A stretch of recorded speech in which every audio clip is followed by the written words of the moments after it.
A 45-year-old man just walked away from a race he didn't win and somehow got scarier. Denny Hamlin finished 7th at New Hampshire. 7th. And that result just walked him in as the #1 seed heading into the NASCAR Chase. Read that again. His bad day was good enough to put the entire championship field on notice. Here's what actually happened. Hamlin survived a pit stop mistake and nearly got collected in a first lap wreck at New Hampshire Motor Speedway. He still brought the car home 7th. That finish was enough to officially clinch the #1 seed in the 2026 Chase before the regular season even wraps up at Daytona. He'll roll into Darlington on September 6th with a 25-point cushion over the second-place driver.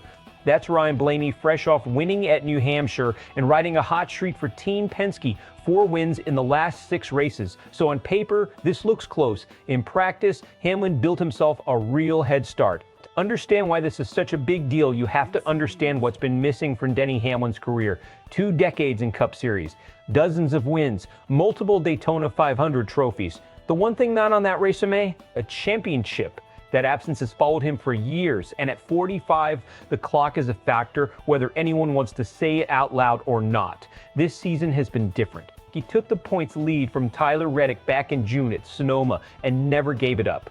4 wins already, an average finish of 8. One on pace to be the best of his entire career. Meanwhile, Team Penske has been surging at exactly the wrong time for everyone else. Blaney's win in New Hampshire was their 4th in 6 races, and 3 of those came on short tracks under a mile. So you've got the steadiest team of the year against the hottest team of the summer, walking into the 10-race gauntlet that decides everything. Here's where it gets interesting, because the top seed isn't just about ego. It's about the map. 6 of the 10 Chase races sit on tracks at least one. 366 miles long, then Kansas, Vegas, Charlotte, and the finale at Homestead. Those are exactly the tracks where Hamlin's Toyota has dominated. All 4 of his wins this year came on these bigger, faster surfaces. Team Penske's problem shows up in the same data. On the 5.5-mile tracks raced so far this season, their 3 drivers combined for only 4 top 10 finishes. Their best result was a 7th by Blaney. That's not a small gap, that's a structural weakness heading into the meat of the schedule. Now Penske should hit back hard on the 3 short tracks in the Chase, Bristol, Phoenix, and Martinsville. Their cars have been built for exactly that kind of racing, but even there, Hamlin isn't defenseless. He's already posted top 10 finishes at all 3 of those tracks earlier this season. His own team admits the recent short track stretch has been shaky, but shaky in Hamlin's world means top 5 and top 7 finishes. Most drivers would take that on their best week.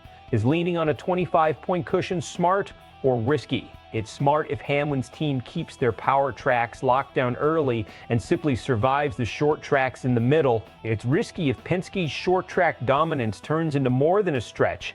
If it becomes a full swing in points that erases the cushion before the schedule turns back in Hamlin's favor. This is championship math in real time. Track type versus car strength. Playing out over 10 races instead of 1. Expect a split reaction here.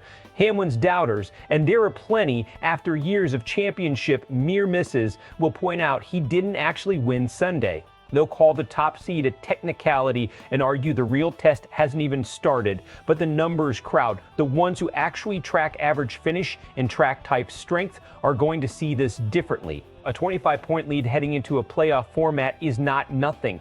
And a driver posting a career best consistency number at 45 years old is not a fluke. Team Penske fans have their own storyline to lean on. A driver in Blaney who just won, who's hot, and who has real proof his team can close the gap on short tracks. The tension here writes itself heading into Darlington. Best case for Hamlin, he protects his short track results the way he has all year, top 5s, top 7s, nothing disastrous, then lets his 1.5-mile strength take over at Kansas, Vegas, Charlotte, and Homestead. If that happens, this isn't just a championship run. It's a coronation, and the drought finally ends.